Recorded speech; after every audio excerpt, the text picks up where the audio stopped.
Blessed Sunday po sa ating lahat. Morning. Yan. Ngayong araw po na ito ay nagpapatuloy tayo sa ating theme for July on stewardship.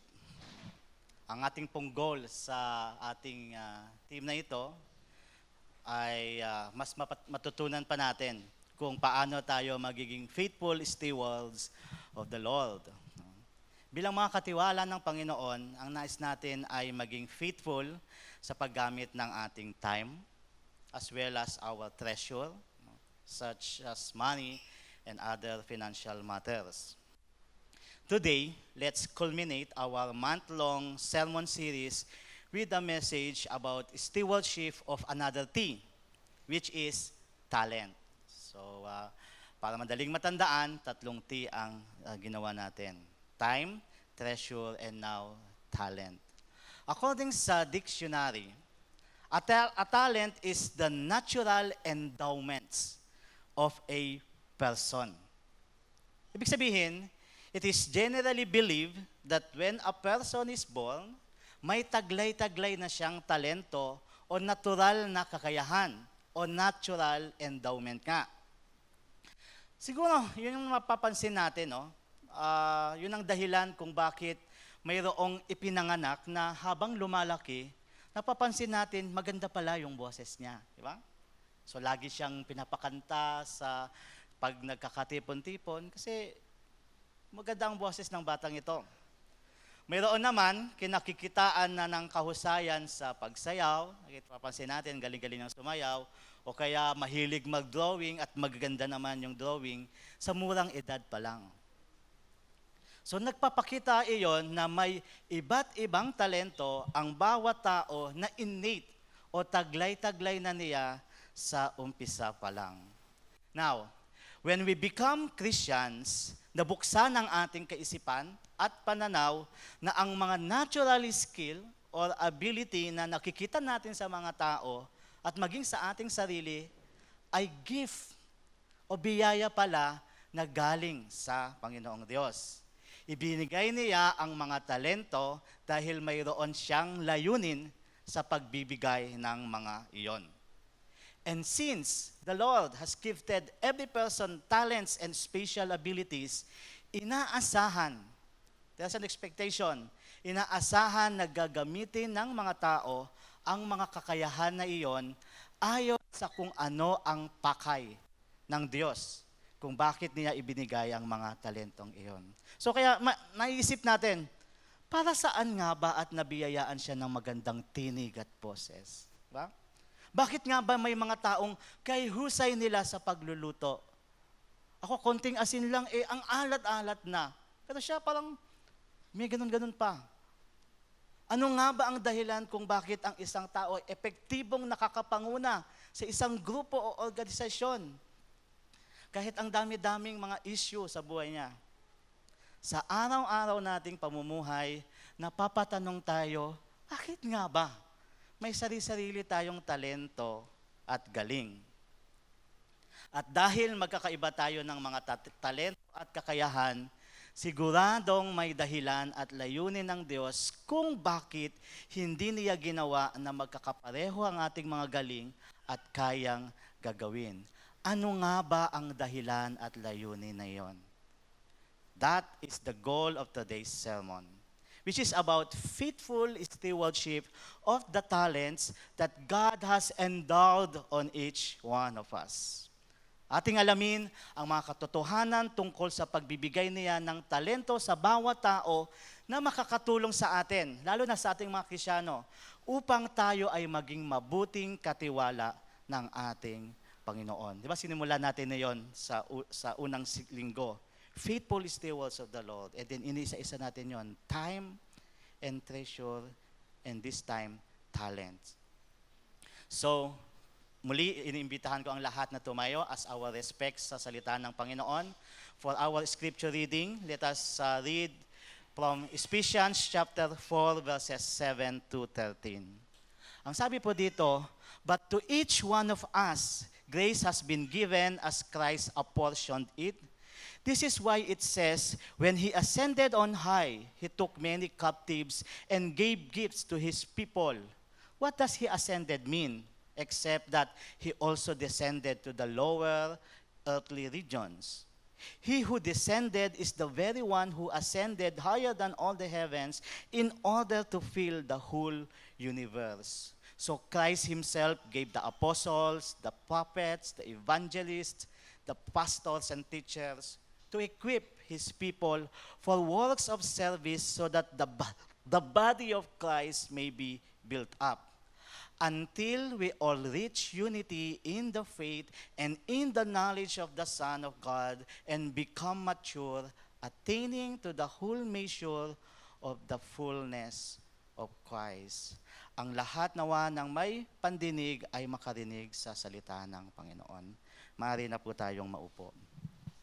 So, from this text that we have just read, let's discover the purpose of talents and spiritual gifts so that we can be faithful and good stewards of the Lord as we use them properly and appropriately. So in today's sermon, brethren, allow me to walk you through. We will walk through our text verse by verse from Ephesians chapter 4 verse 1 to Ephesians chapter 4 verse 13. So mag-journey tayo. Ephesians 4:1 up to 4:13. Let us begin by having a simple context of our text. The letter or epistle of Paul to the Ephesians can be divided into two parts. Simple lang. Ang unang bahagi ng letter na ito, chapters 1 to 3, ay naglalaman ng mga aral ni Pablo na may kinalaman sa doctrinal truths of Christian faith, mga set of beliefs natin na nais ni Paul na matutunan ng mga Ephesian believers at lahat ng makababasa ng sulat na yon. Then, ang ikalawang bahagi naman, second part ng letter ay chapters 4 to 6, tungkol naman yon o isinulat naman yon ni Pablo upang magbigay ng mga posibleng aplikasyon o mga talagang aplikasyon ng mga doktrinang itinuro ni Pablo sa buhay ng mga mananampalataya ni Kristo. So ibig sabihin, when you try to read the book of Ephesians, mabilis lang yan, wala pang 15 minutes, mabasa nyo na yan. From chapter 1 through chapter 3, mga tungkol sa doktrina at set of beliefs ang mababasa mo sa mga chapter na yon. At sa patuloy mong pagbabasa, pagdating mo naman sa chapter 4, be aware, maging aware ka na nagsisimula na sa bandang ito si Pablo na magbigay ng mga application in relation sa mga doktrinang kanyang naituro sa mga naunang chapter. So ang ganda pala nito, no? When you read the book of Ephesians, try to discover ano ba itong mga doctrines na ito na tinuturo, mga set of beliefs, mga teachings sa statement of faith ng mga Kristiyano, chapters 1 to 3. Then, pagpunta mo sa 4, 5, 6, look for the application. Ano naman ang application ng mga doctrines na yon? Now, para simulan, pinayuhan at hinikayat ni Pablo ang mga mananampalataya sa Efeso to be united despite of their diversity in the church. Iyon ang isang application na gusto ni Paul na gawin nila. Ang sabi nga niya sa Ephesians 4, 1 to 3, as a prisoner for the Lord, kahit siya ay nakakulong dahil sa Panginoong Jesus, I urge you, then, ito ibig sabihin pumapasok na siya sa application, I urge you to live a life worthy of the calling you have received. Be completely humble and gentle, be patient, bearing with one another in love. So, ang mga karakteristik na ito na nabanggit ni Paul ay essential sa susunod niyang sasabihin na make every effort to keep the unity of the Spirit through the band of peace. Ibig sabihin, mga kapatid, baliwala ang mga doktrinang natututunan ng mga mananampalataya kung wala naman ang mga mahahalagang application ng pagkatuto niyon, which is to make the best effort to keep the unity of the Spirit within the body of Christ. No matter how much or how many we know about the Bible, if there is no application, as for Paul, that's nothing. The doctrines that the believers have learned should cause them to be completely humble and not arrogant to each other, to be gentle in their dealings with one another, while being patient as they bear one another, bear each other's difficulties and varying personalities. Now, in verses 4 to 6, Paul continues his encouragement by establishing how united Christians are in Christ. Ang turo niya, there is one body and one spirit, just as you were called to one hope when you were called. One Lord, one faith, one baptism, one God and Father of all, who is over all and through all and in all. So that is how the believers of Christ are united. They are united, so intact in Christ. However, although bilang iglesia ay we are united in Christ, we are also diverse. Christians are united even though we have diversities or diversity. Ika nga, in church, there is unity in diversity. Wow, parang paano yun? Unity in diversity. Pagkakaisa-isa sa pagkakaiba-iba. Now, let's go to verses 7 to 8 to discover ano-ano ba ang mga pagkakaiba nating iyon. Ang sabi rito, but to each one of us, grace has been given as Christ apportioned it. This is why it says, when he ascended, quoting Psalms, when he ascended on high, he took many captives and gave gifts to his people. And in here is that one important truth that we should know about talents, special abilities, and gifts. And that is, point number 1, talents, special abilities, and spiritual gifts are given to us by the Lord as grace. As grace. Tandaan mo ito, mahal kong kapatid sa Panginoon. Ikaw ay may talento o special na kakayahan dahil ibinigay iyan sa iyo ng Panginoon as grace o bilang biyaya niya. Sa statement lang na yon, ilang beses nating narinig ang salitang grace. In a simple definition, grace is the free, walang bayad, hindi binayaran, undeserved goodness and favor of God to mankind. Free, undeserved goodness and favor of God to mankind. Walang anuman o sino man ang nakapag-udyok sa nagbibigay ng grace na ibigay iyon sa naibigan niyang pagbigyan, maliban na lang sa sarili niya. It means all the talents, special abilities, and spiritual gifts that we possess, we haven't done anything to merit them. Sa mga estudyante, merong mga honorable mention, most honorable mention, dahil naging masipag sila sa pag-aaral. They merited it. Pero sa atin, these talents and special abilities and spiritual gifts, we have done nothing para matanggap iyon. God the Father, through Christ, has bestowed them upon us, those gifts, as it just pleases Him to do it. It just pleases Him to do it. Let me give you this illustration.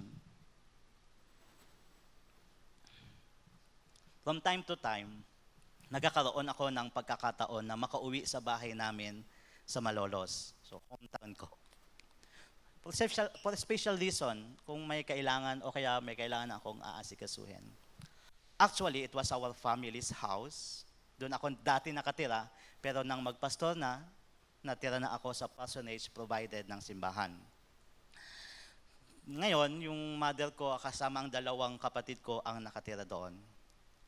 Ang na-appreciate ko sa aking mother, Happy Mother's Day nga pala sa inyong lahat ng mga nanay. Tuwing makakapasyal ako roon, na minsan ay kasama pa ang aking buong pamilya, hindi pa rin nawawala ang pag-aasikaso ng aking nanay sa akin o sa aking asawa at mga anak. Halimbawa, pagdating ko roon, agad ay pagluluto niya ako ng pagkain. Kung walang, ubos na yung ulam, lulutuan niya na ako ng prenderitong fried chicken or bangus. Ipagsasandog ng kanin at ihahain ang mga iyon sa lamesa. O sige, kain ka na muna. Sabay makipagkwentuhan sa akin. Kahit noon pa man na binata pa ako at may trabaho na, o ngayong may asawa at pamilya na ako, hindi pa rin nawawala sa aking nanay ang pag-aasikaso niya sa akin bilang kanyang anak. At hindi lang sa akin, kundi maging sa iba pang mga kapatid ko. She's always there to assist and take care of us, her children. Minsan, ipaglalaba pa ng maruming damit. Ganon naman ang mga ina o mga magulang, hindi ba? Agree? Hindi na nila kailangan ang anumang dahilan upang asikasuhin o kalingain ang kanilang mga anak. Whether masama ang pakiramdam nila o kahit pa nga may tampuhan sa pamilya, nandyan na yan sa puso nila, hindi pa rin nawawala ang pagkalinga nila para sa kanilang mga anak. It just pleases them to do it. And that is one earthly example of grace. Hindi naman na natin deserve, di po ba mga kapatid, na alagaan pa tayo at asikasuhin ng ating mga magulang dahil malalaki na tayo. Kaya na natin gawin mga yon.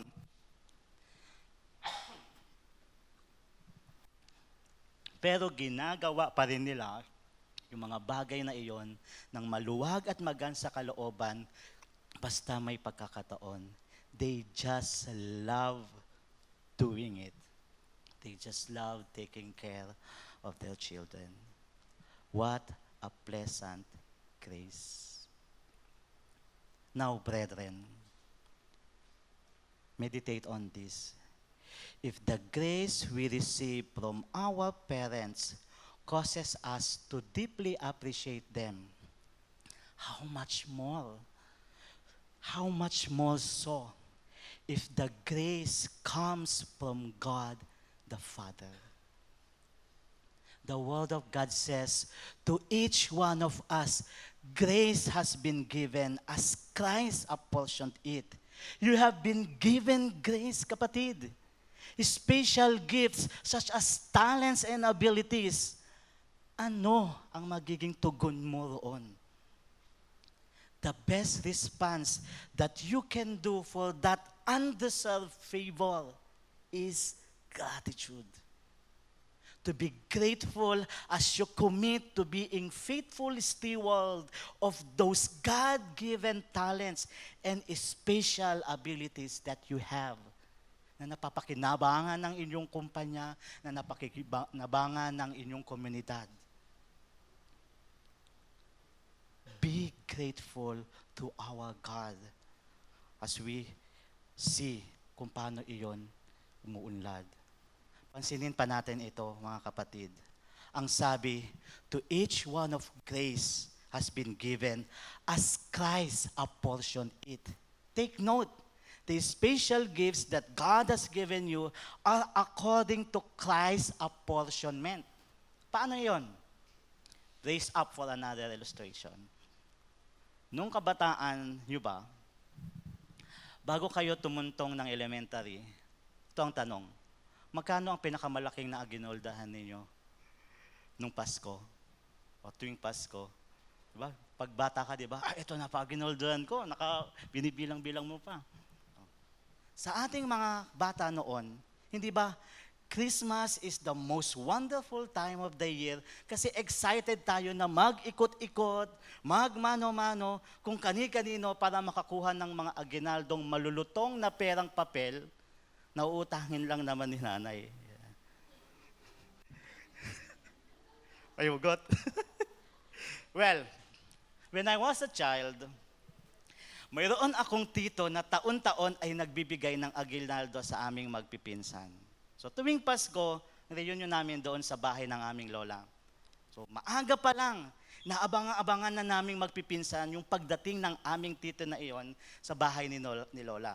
So imagine, pumaparada pa lang yung kanyang kotseng kuba, meron pa bang ganon? Kotseng kuba niya, nagkakagulo na kaming lahat at naguunahan sa pagpila. At pagpasok niya sa bahay, magmamano na kaming lahat isa-isa. Mano po. Tapos babalik na kami doon sa pila, then uupo na siya doon sa isang silya at isa-isa, ilalabas niya yung makapal niyang sobre at isa-isa na niyang ibibigay sa amin ang aming mga aguinaldo ayon sa pagkakasunod-sunod sa pila. O, ito sa'yo, ito sa'yo, ito sa'yo. Ang maalala ko noon, depende sa edad ang halaga ng aguinaldo na ibibigay niya sa amin. Kung bata ka pa lang, 50 lang sa iyo kasi maliit ka pa lang. Pero malaki na yon that time. Kapag high school o college na, 100 na o dalawang malutong na 50 naman ang para sa iyo. So, to each one of us, his pamangkins, aguinaldo has been given as our Tito Ninong apportioned it. Mga kapatid, isn't it wonderful to have not a ninong, but a sovereign and all-knowing wise God who has given us one by one. Ito ang sayo. Ito ang sayo. Such a blessing of talents and special abilities even before we were born. Bago pa man matuto tayong maglakad o makapagsalita, mayroon nang ibinigay sa atin na talento at natatanging kakayahan. The talent and special ability that you possess right now have been given to you for a specific purpose. Come to think of it. What talents do you have? What special abilities can you do? What are your spiritual gifts? Rejoice, kapatid, if you have already discovered it. Because sa umpisa pa lang ay naisip ka na ng Panginoon na biyayaan ng mga iyan. Hindi lang natin nadidiscover pa minsan kaagad. At huwag din po natin kalilimutan mga kapatid, hindi lang ikaw ang biniyayaan ng mahalagang talento at katangian. Tignan mo yung katabi mo. Maging ang katabi mo o ang nasa iyong likuran ay binigyan din ng Diyos ng talento at kakayahan dahil may layunin siya sa pagbibigay niyon. So brethren, always keep in mind that you are not insignificant. Can you tell that to yourself? I am not insignificant. Likewise, other people are not insignificant. But the truth is, in Christ, nobody is insignificant or unimportant because to each one of us, grace has been given as Christ apportioned it. However, to those who are not in Christ, there is tragedy. There is a tragedy. Binulag ng kasalanan ang mga taong namumuhay na wala kay Kristo dahilan upang hindi nila makita ang layunin ng Diyos kung bakit sila may kagamit-gamit na talento at kakaibang kakayahan. Ang isang example na makikita natin sa Biblia of man's failure to use their talents and abilities properly ay yung pagtatayo ng Tower of Babel. So na-encounter niyo yon? Makikita natin iyon sa Genesis 11. So sa chapter na ito, mababasa natin na ang mga tao ay nagkaisa, nag-usap-usap sila. Gagawa sila ng isang lungsod na may matayog na tore. Hindi imposibleng magawa nila iyon dahil nagkaisa silang magtutulungan sa paggamit ng kanilang mga talento at special abilities upang maitayo yung lungsod na yon na may napakataas na tore. So with their talented engineers and workers, na-discover nila na maaari pala silang gumawa ng tisa, chalk, out of well-cooked clay. Lulutuin mo nila iyon, pero kailangan maayos ang pagkakaluto para solid. Yun ang gagamitin nila na bato to build up the walls of the city and the tower. Then nakaisip din sila na gumawa ng alkitran o tar na siya namang gagamitin nila para gawing semento. Chalk out of clay, they will cook it. And then tar para sa semento, pagpapatung-pantungin nila. You see, then, how talented those people were to make those kinds of strategy and means. Ano na naisip yun? Ganun pa man, trahedya iyong maituturing dahil ang kanilang mga nagkakaisang talento at galing ay ginamit nila upang sila ay maging tanyag sa paggawa ng isang syudad na may toreng abot hanggang langit. Gusto nilang iabot hanggang langit na luklukan ng Diyos. How arrogant that goal was, to be aimed at by people who were created by God to serve and worship Him. But here they are, trying to dethrone God using the talents and special abilities that God has given them. Tragedy indeed. Now, nakita po natin sa paglipas ng panahon, nagpatuloy ang ganitong gawain ng pananamantala sa mga talento at kakayahang iginawad ng Diyos sa tao. Di ba nakikita nyo naman yan sa paligid natin? Sa government, sa company, even sa school at sa iba't ibang establishmento. Ang ilang mga example na mababasa natin sa Biblia ay isa yung golden calf, no? Yung gintong guya. Di ba? Nainip sila kay Moses na umakyat sa Mount Sinai para ibigay ng Diyos ang 10 Commandments. So ang sabi nila, Aaron, ang tagal naman ni Moses, so make us something that we can worship. So sabi ni Moses, okay, sige, give me your accessories, your earrings, your rings, na mga ginto. And then they mold and they made a calf, guya, batang cow. And they worship it. One example pa ay yung mga Pariseo. They were given this special gift to understand and be able to know the scripture. The Old Testament written by the prophets and the people of God. However, they use that ability to oppress people as they selfishly interpreted the scripture for their personal gain and benefits. So, because of the misuse and abuse of God's gift of talents and special abilities by some people, even by those who were religious and professing believers of God, ganito po ang ginawa ng Diyos para sa iglesia na itinatag ni Kristo. In verse 11. So Christ Himself gave the apostles to begin to start the church of Christ, the prophets to rebuke them of their wrongdoings, the evangelists to proclaim the gospel, the pastors and teachers to take care of those nag-gather na ng mga mananampalataya. Biniyayaan at pinagkalooban. Ang ginawa ng Diyos ay biniyayaan at pinagkalooban ng mga apostol, propeta, evangelista at pastor at guro ang kapulungan ng mga mananampalataya, ang iglesia. Well, let's just take note of this enumeration na ginawa ni Pablo. So hindi po ito ibig sabihin exhausted o ito yung lahat ng mga spiritual na kaloob na para sa iglesia. Hindi lang ito, no?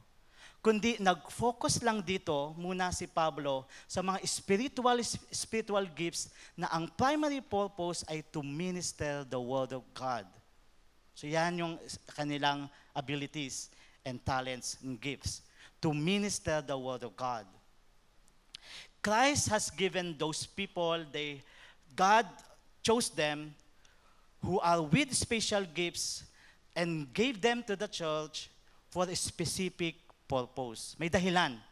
And that purpose is revealed in verse 12. Ano iyon? Ang sabi sa verse 12, to equip His people for works of service so that the body of Christ may be built up. Yan ang dahilan kung bakit mayroong apostles, prophets, evangelists, pastors, and teachers. And then that is another important truth that we should know as we aim to be faithful stewards of God-given talents. That is, the talents and spiritual gifts are all for servanthood and church edification.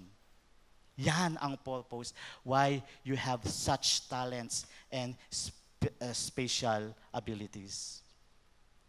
Sino sa atin dito ang nakapanood at nakasubaybay na ng isang talent contest sa TV? Yung The Voice, ano pa yun? American Got Talent, Idol Philippines, Tawag ng Tanghalan, diba? At iba pa. Sa contest, may pagkakataon na ini-interview yung mga contestant bago sila kumanta o after nilang kumanta. And then doon sa interview, ang madalas na tanong sa kanila ay ano? Why did you join this talent contest or singing contest? Bakit ka sumali dito? Iba-iba yung karaniwang mga sagot. Diba? So yung mga nakapanood ng American Talent, American Got Talent, usually ang sinasabi nila, para ma-share ang kanilang talento to inspire other people. Wow, what a noble reason. May nagsasabi rin that they joined the contest just because they love singing or dancing or performing. Gusto lang nilang gawin na yun. Dito naman sa Pilipinas, ano ang madalas na reason? Mamatanda man, mabata man. Ang madalas na reason ay para maiahon ang pamilya sa kahirapan. Diba? Kaya nga mayroong isang judge na nag-comment, let kids just be kids. Don't teach them na carry the burden of taking care of your family. Iba-iba man ang dahilan nila. Ang tanong natin doon ay, iyon ba talaga ang main and primary purpose kung bakit binigyan ng Diyos ang bawat tao ng talents and gifts? Ang sabi sa verse 12, the one, ang God na nagbigay, ito ang kanyang reason bakit niya ibinigay iyon. Kaya tumawag at humirang ang Diyos ng mga tao who have these special abilities to minister the Word of God. Dahil God wanted them to equip the believers for servanthood. That's the purpose.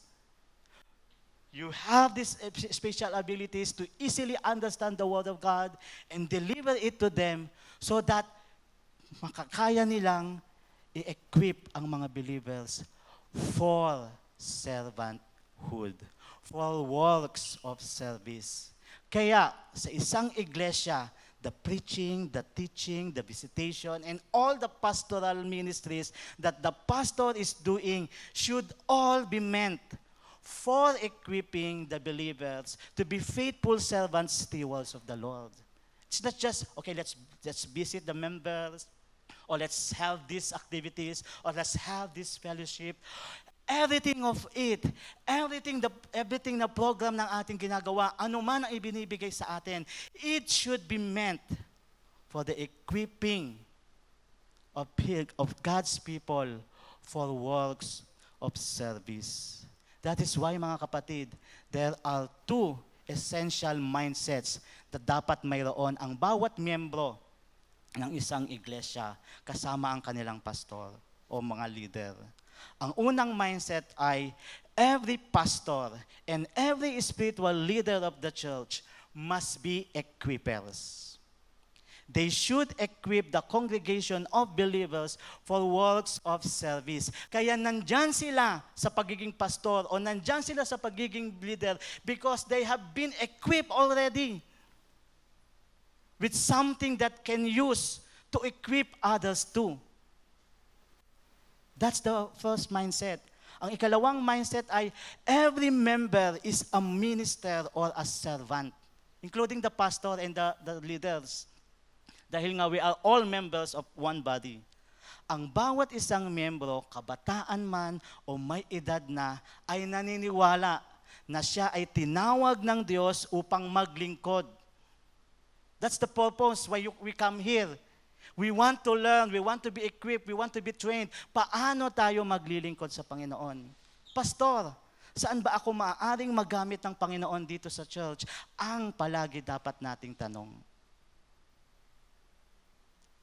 And just imagine, brethren, what kind of dynamic the church would have if every member had these two mindsets. Hindi ba't magandang makita sa isang simbahan na ang mga pastor at ang mga church leader ay patuloy sa kanilang pagsasanay at pag-equip din naman ng mga miyembro to be ready sa gawain ng Panginoon. Habang ang mga miyembro naman ay excited to comply and submit sa equipping and training process until ma-engage na sila sa iba't ibang ministry o gawain ng Panginoon kung saan naman ang kanilang talents and spiritual gifts ay magagamit for church edification. Take note of that, for church edification. And all of that is for the expansion of God's kingdom to the glory of God. Here is another illustration. I think this is the last illustration. When we started to implement a framework sa ating iglesia, which the wider process, so familiar na po tayo doon, ang isa sa pinakauna nating tinutukan ay what? Integration process. Di ba? Tagal natin doon, maalala nyo? Iba't ibang maraming mga call tayo na let's have integration event. Ang ating panawagan noon, kung maaalala po natin, ay ma-improve pa sana natin ang integration ministry ng ating simbahan, ng ating iglesia, for us to be a hospitable church that welcomes people into the family of God. Praise God. To God be the glory, dahil ang mga tumugon sa panawagan natin na iyon o ang mga unang tumugon sa panawagan natin na iyon ay ang mga nasa ushering ministry. Praise God sa buhay nila. So they faithfully accepted the challenge and gracefully performed their responsibilities as ushers of the church. Have you felt the ministry of, nararamdaman nyo ba ang ministry ng ushering na yan natin? Nakita natin, di ba? Nakita naman natin ang naging resulta ng kanilang pagtugon na yon. Kung dati ay sa pagpasok natin sa pintuan sa baba, can you remember it? Pagpasok natin dyan sa pintuan at pagbaba, pag-akyat natin, parang walang tao. Di ba? Malaman pa lang natin, meron palang simba dito, kapag nandyan na tayo sa pinto. Pero pag-akyat mo, lalo na kapag first time mo pa lang, dito ba yung ABCC? Tahimik. Pero ngayon, buhay na buhay ang ating lounge. Masaya at masigla rin ang pag-welcome sa mga worshipers na dumarating. Welcome! Nakagad, di ba? Masaya, nakangiti ang lahat. Whether bisita man yan o miyembro. And, mayroon pang pakape at pandesal. Saan kayo? Brethren, that is what we may call a church edification. The goal of church edification is to build up, strengthen, and encourage one another as each one of us responds to the calling to be faithful stewards of our special talents and spiritual gifts, gaya ng ginagawa na ng ating mga usher with their gift of hospitality and service. Maging ang mga naglilingkod sa music ministry, they have this voice, this harmonious and wonderful voice, nakakaakit na boses. to encourage us to offer poetically ang ating gustong sabihin sa Panginoon with all those lyrics, gaya ng dagat na tuloy-tuloy sa pag-alon. Hindi kami mapapagod to worship you habang may mga musika na nakakatouch sa ating damdamin at puso. And other ministries pa sa atin. Ang mga guro doon na nagtsatsaga sa ating mga makukulit na mga bata, they are doing it to build up our kids, strengthen them, and encourage them so that kapag tayo'y mga matatanda na, sila na ang susunod dito doing these ministries that we have started. Now, kailangan po nating panatilihin ang ganoong mindset, this mindset that I am sharing with you, para sa ganitong kadahilanan. That we may all reach unity in the faith and in the knowledge of the Son of God and become mature, attaining to the whole measure of the fullness of Christ. Last time, nag-meeting kami ng ushering ministry, and I so appreciate the meeting because they have many questions and inquiries, a sign na they love doing that ministry. And ang mga issue, ang mga pinag-uusapan namin is, Pastor, paano kapag ganito? Paano kapag ganito? Paano kapag may mga ganitong sitwasyon? And I believe that is training for faith. That is, ganun tayo magkakaisa sa pananampalataya. At first, we are struggling. Paano ba ang gagawin namin kapag may ganito? Merong mga nagtampo, merong mga hindi nagre-respond. That's how we struggle at church. That's how we grow as one church. We grow in faith. We grow in being patient. We grow in understanding one another. Habang tayo ay nag-grow at nakikita natin ang development ng bawat isa. Let's not expect that today or tomorrow will change already. We will journey sa ating paglago. Understanding that person, bakit ganun ang naging attitude niya sa akin? Hindi natin pag-iisipan ng masama siya, kung hindi uunawain at mamahalin pa rin. He or she still in the process. Like me, who is still in the process. Kala ko last illustration, last na talaga ito. Mga kapatid, hindi ba kayo nalulungkot na mabalitaan na mayroong isang leader ng bayan na nanghamon daw ng suntukan sa isang hepe ng kapulisan? Na tumugon naman ang hinamon by setting up a boxing match. Ready na doon. They rented, I think, a coliseum, and they called those talented people to arrange the boxing ring. And now it's ready. Ngayon dapat mangyayari yon. Hindi ba immaturity na may tuturing yon, mga kapatid? Parang away bata lang na i-broadcast pa sa hawakan mo nga yung tenga kung talaga matapang ka. Ganun. Parang ganunan, pero ayaw naman magsuntukan. Di ba natin gusto magsuntukan? Pero the point is, di ba parang batang nag-aaway?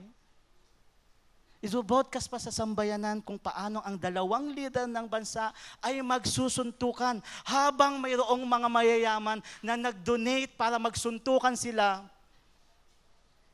at nanonood habang nag-cheer sa kanila.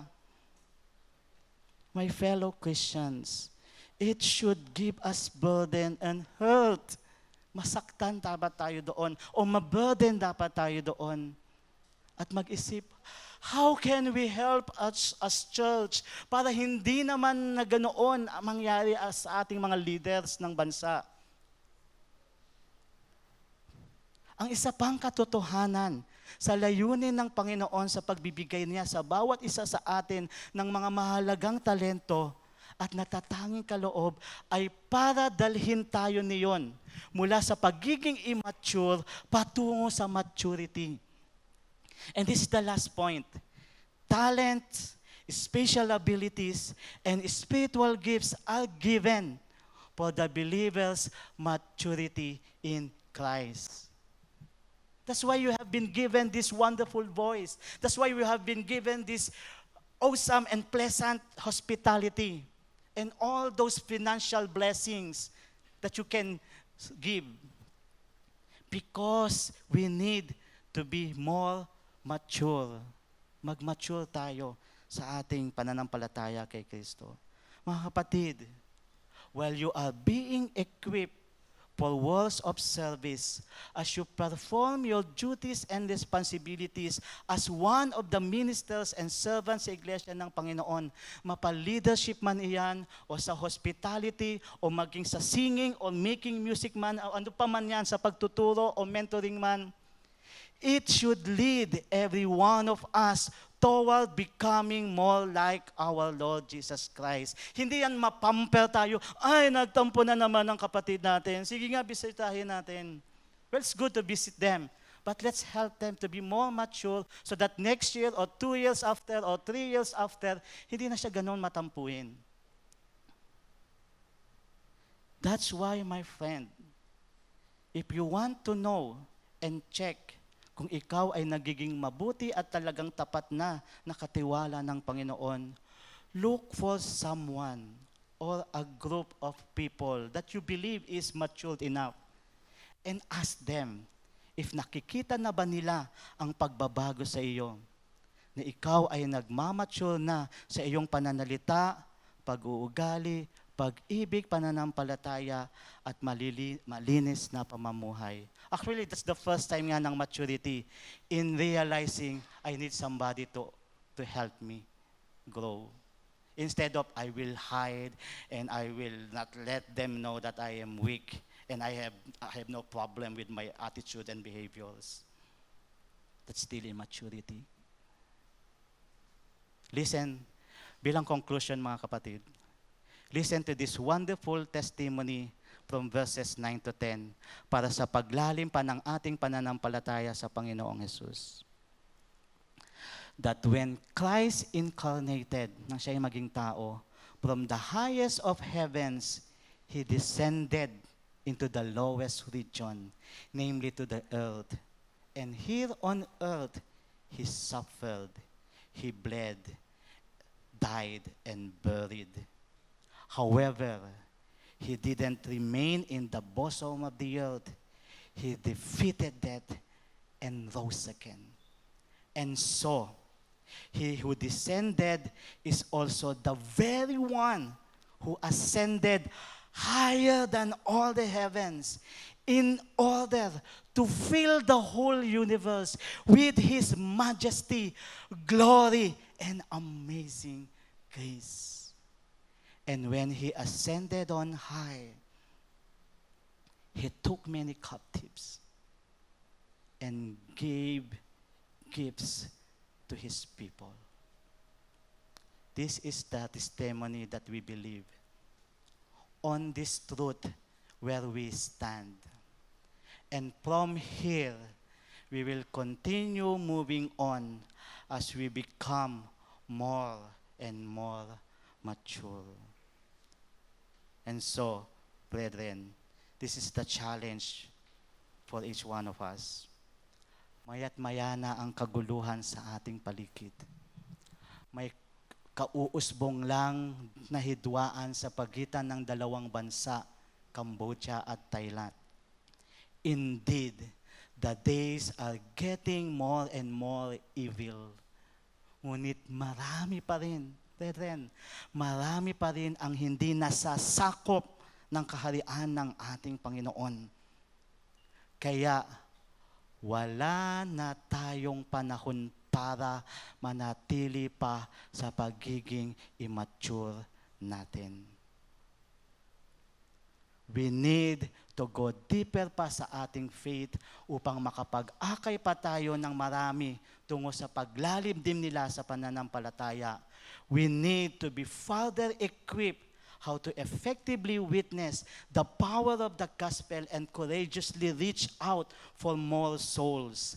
The Lord, our God, has already provided everything we need Because to each one of us, grace has been given as Christ apportioned it. So we may be equipped for works of service, so that as the body of Christ, we may be built up until we all reach in the faith and in the knowledge of who our Master is and become mature, attaining to the whole measure of the fullness of our Lord Jesus Christ. To God be the glory. Praise be to the Lord.